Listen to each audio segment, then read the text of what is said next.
Hello, welcome to Friday's Storytime video. It is our last Storytime video because on Monday we're going back to school and I can't wait to see you all. Right, let's get started. This story is called Spooky and it's the last one in this Dirty Bertie book. Bertie couldn't wait.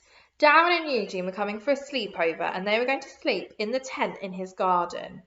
All he had to do was convince his parents. "I'm sorry, Bertie," said Mum. "I don't think it's a good idea." "Why not?" asked Bertie. "Because last time you all woke up the neighbours. We were only having a water fight. It was 2 in the morning. We had half the street banging on the door." "We won't do it again," promised Bertie. "We'll be really, really quiet." Mum sighed wearily. "In any case, I don't even know where the tent is." Dad came into the kitchen. "Dad," said Bertie, "do you know where the tent is?" "In the garage, I expect." "Can we sleep in it tonight?" "I don't see why not." "Great," said Bertie. The doorbell rang and he dashed off to answer it before his parents could change their minds. "Guess what?" said Bertie as Darren and Eugene staggered through the front door carrying their bags. "Mum and Dad said yes, we can sleep in the tent." "Brilliant," said Darren. "We can have a water fight." They found the tent under a pile of junk back at the back of the garage. It had been Dad's brilliant idea to buy it. He said they'd have lots of wonderful family camping holidays and save a fortune. But as it turned out, they'd only been camping once, it had rained all weekend, the tent nearly blew away in the gale, and their sleeping bags had got soaked. They'd left in the morning with Mum vowing she would never go camping again. Bertie shook out the contents of the bag onto the grass. Eugene stared at the jumble of pegs and poles. "Shouldn't we read the instructions?" he asked. "No need," said Bertie. "It's simple. I've done it hundreds of times." This wasn't strictly true. The tent had only been up twice, and Bertie hadn't helped at all. Bertie and Eugene wrestled with the poles while Whiffer got in the way and sat on the ground sheet. Darren lolled on the grass reading a comic. At last they were finished and Bertie stood back to admire their work. What do you think? Does it look like it's safe to sleep in?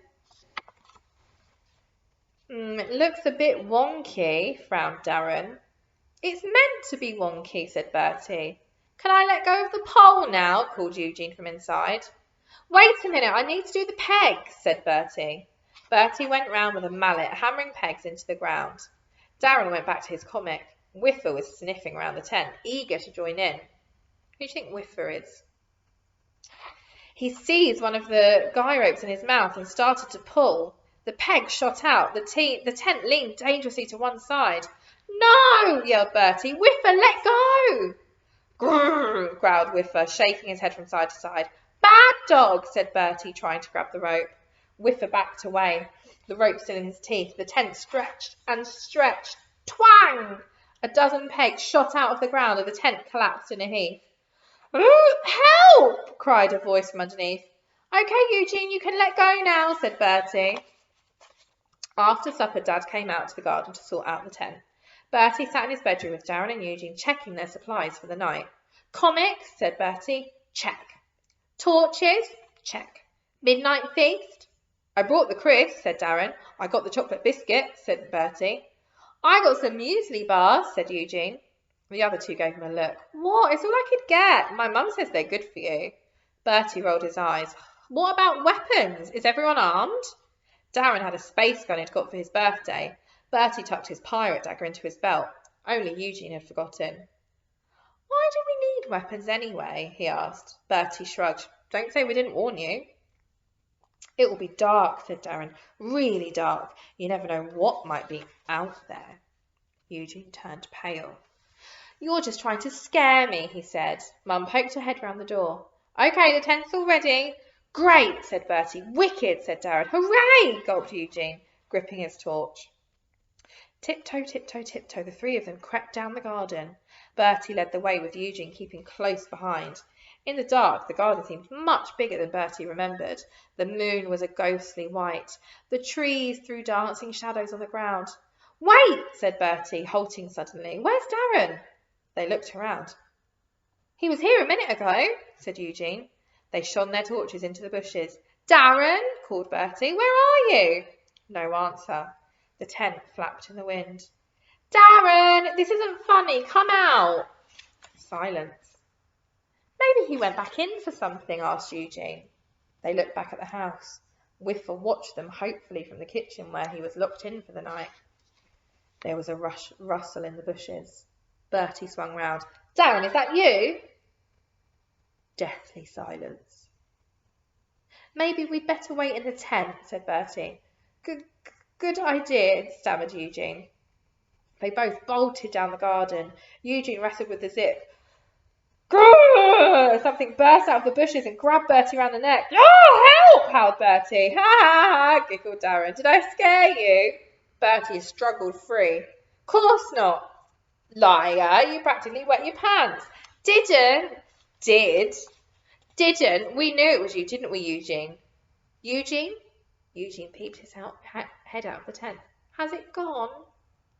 Darren was still going on about his clever trick as they got into their sleeping bags. Right, that's it, thought Bertie. Two could play that game. No one has made a fool of Bertie, the terror of Class 3. Who had locked Mr. Weekly in the cupboard? Who would turn the hose on Mr. Grouch? We'll soon find out which of us is the scaredy cat, scowled Bertie. By the time he'd finished, Darren would be begging for his mum. Pass the crisps, said Darren. All gone, said Bertie. Well, throw me a biscuit then. None left. There's still some muesli bars, said Eugene. Bertie burped. Wrappers, crisp packets and biscuit crumbs littered the tent. He brushed them off his sleeping bag. They read their comments, made shadows with their torches, and they ate their midnight feast, but still none of them felt very tired at all. The wind moaned outside. I've got an idea, said Bertie. Let's tell ghost stories. No, wailed Eugene.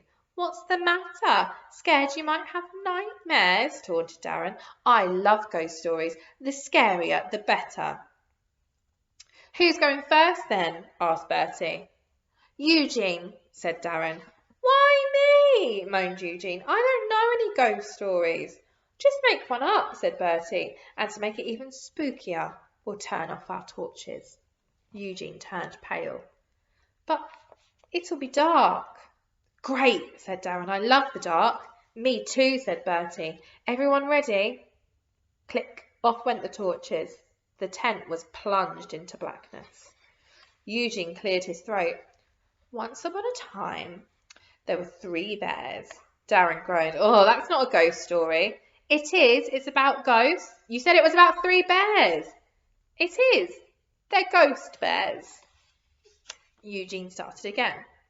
Once upon a time, there were 3 ghost bears who lived in a little ghost cottage in a ghost wood.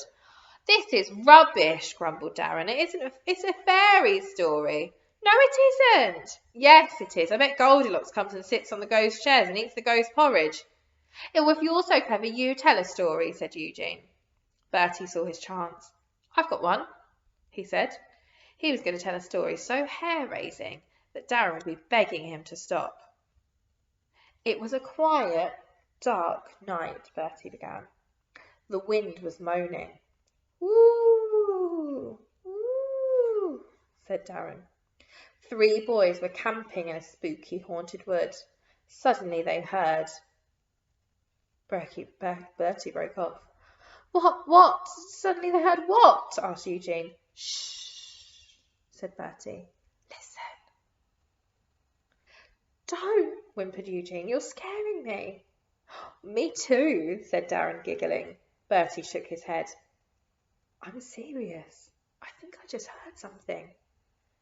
It's a ghost. We're all going to die, wailed Darren, clutching his pillow and his throat. Shh, hissed Bertie. Listen. They all held their breath and listened. Thump. Help, thought Bertie. There really is something out there. Footsteps came down the path. Closer and closer. Bertie froze. Darren gripped his arm. Suddenly the tent flap was unzipped and they were blinded by light. Ah! They yelled. What's going on? Mum shone a torch in their faces. I came to check if everyone was okay. Oh! We're fine, he said. We were just going to sleep. Yes, said Eugene, only first I need the toilet. Eugene, whispered Bertie. Eugene, are you awake? Eugene snored. Darren? Darren wheezed. Only Bertie couldn't sleep. How long had he been lying awake now? Hours and hours. It must be the middle of the night. The ground was hard. His feet were like blocks of ice, and a howling draught was coming from somewhere. Worst of all, he kept thinking he could hear noises outside, strange, scuffling, moving about noises.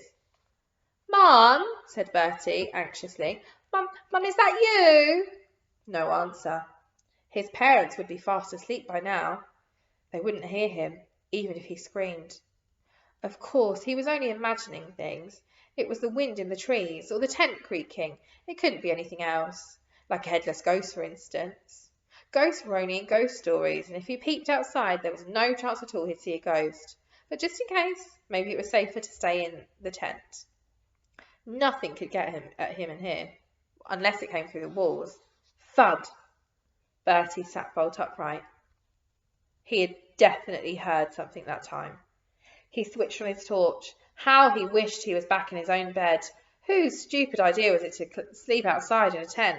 Didn't his parents care if he was eaten alive? Scuffle, scuffle, scuffle. Hello? Croaked Bertie. No answer. If he was going to come face to face with a headless ghost, he didn't want to do it alone. Darren, he hissed. Darren went on snoring. Darren, wake up! Oh, what's going on? Listen, said Bertie. Something's out there. Darren yawned and rolled over. Yeah, nice try, Bertie. No, I'm not joking this time. There is. Darren scratched his head an inch. Scratch, scratch, scratch. He gasped. He reached under his pillow for his space gun. Bertie gripped his pirate dagger and put a finger to his lips. Maybe if they were quiet as mice, the ghost would pass on. Thump! Oh, it was right outside the tent. Bertie could hear its heavy breathing. He froze in horror. The door of the tent was gaping open. Eugene must have forgotten to zip it up when he'd come back from the toilet. No wonder the tent was as cold as the grave. Bertie pointed. Close the zip. You got it, squeaked Darren. The thing that was scratching at the tent, trying to get in. Bertie pointed the beam of his torch. Help! A gigantic shadow with savage teeth and a monstrous head loomed on the side of the tent. The next moment the thing burst in and was on top of him. Get it off, it's eating me, screamed Bertie. Darren was doubled over with laugh. Bertie sat up, pushing the monster off him. He stared at his floppy-eared attacker, who was now crunching on a muesli bar. Whiffer! How did he get out? Darren grinned. Someone must have forgotten to close the back door. Eugene, said Bertie, I might kill him. Wait a moment. Where is he? They both shone their torches. From the corner of the tent came the sound of a peaceful snoring. Mum unzipped the flap, flooding the tent with morning light. Good morning, she said brightly. How did you all sleep? Great, thanks. Eugene sat up and stretched. In his sleeping bag, Bertie groaned. All night long he'd had Whiffler lying on top of him, tossing and turning and whining in his sleep. Eugene and Darren had taken it in turns to snore the loudest. Bertie hadn't slept a week. Who's for breakfast? Asked Mum. Bacon and eggs? Bertie turned a shade of green. He wriggled out of his sleeping bag and crawled out of the tent. Bertie, where are you going? Said Mum. Back to bed, groaned Bertie. And that is the end of the Dirty Bertie trilogy of short stories. I hope you enjoyed it. I hope you've been enjoying these story time videos, and we'll be back in school on Monday, so I'll see you then.